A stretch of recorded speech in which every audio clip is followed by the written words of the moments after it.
I watched a YouTube video today on Mike's car store in Indiana. And this gentleman, Mike, sells used vehicles off a lot that he's got in Indiana. And he's kind of very outgoing, big, bold personality. And he was talking about that he's been in business for 2 years now, and that most businesses do their most struggling in their first 2 years. And now he's proclaimed himself failing miserably after 2 years. And he defined failing miserably as not enough vehicles on his lot and not having his own service technician.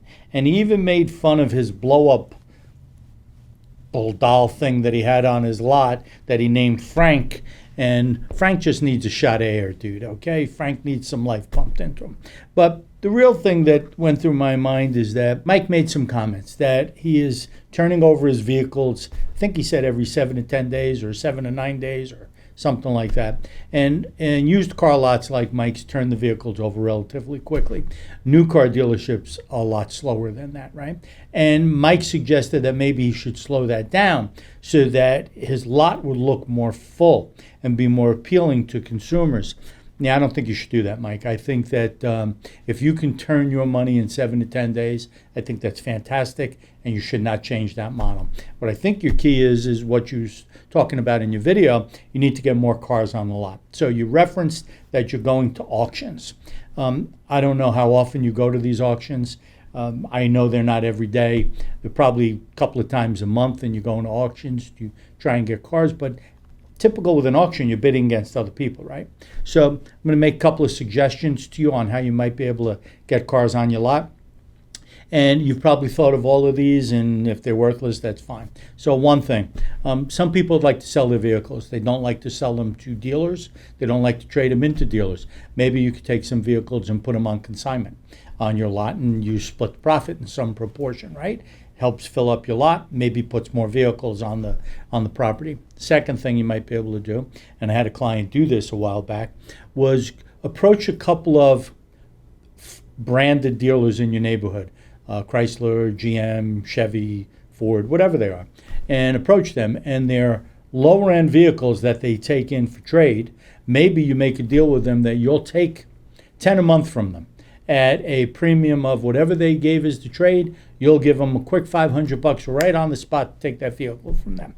Next thing you can do is you can advertise directly for people to sell their cars to you, just like, jewelers will pay you for your ring, or you want to sell things like that. Some people just want to sell their car directly, want to be treated fairly. If you treat people fairly, maybe your margin on the resale will be slightly less, but you'll fill up your lot. And if you keep turning them over in that 7 to 10 days, it could be very beneficial to you.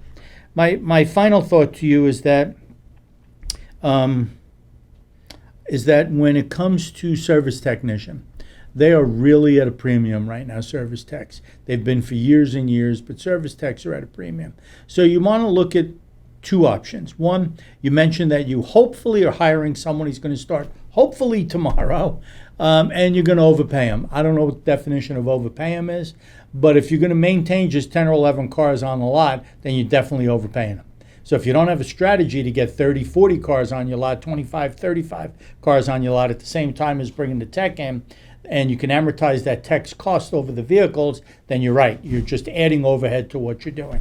So to me, if you bring on a tech, you got to up the cars, or you can outsource all the prep on your vehicles to a third party at a fixed price that maybe you can get done, and they can prep the vehicle for you, check everything, give you a check-off list so you know your 30, 40, 50 points are covered, and you got a fixed cost built in. So you don't have to worry about what's going to cost you per vehicle. One other thing on how to load up your car lot, and you've probably done this too, but insurance companies and repo companies take back vehicles from people all the time. They sit in a pound, or they're sitting in some lot waiting for cars to be claimed, and a lot of times they're not. Sometimes they're just not. You might be able to make a deal with some of those finance companies or repo companies, okay? If you'd like to talk about it, I loved watching your video. Keep trying to help people, but help yourself too at the same time. Lou Mosca, 800-743-0410. If you like our response, you can like, share, follow, all the things Jonathan tells me to do, okay? Folks, have a great day. Mike, good luck to you. Hey, we talked about used cars with Mike's Auto Store, and if you want to learn more about the impact on the recession, go to our video that we posted on the recession. Click here.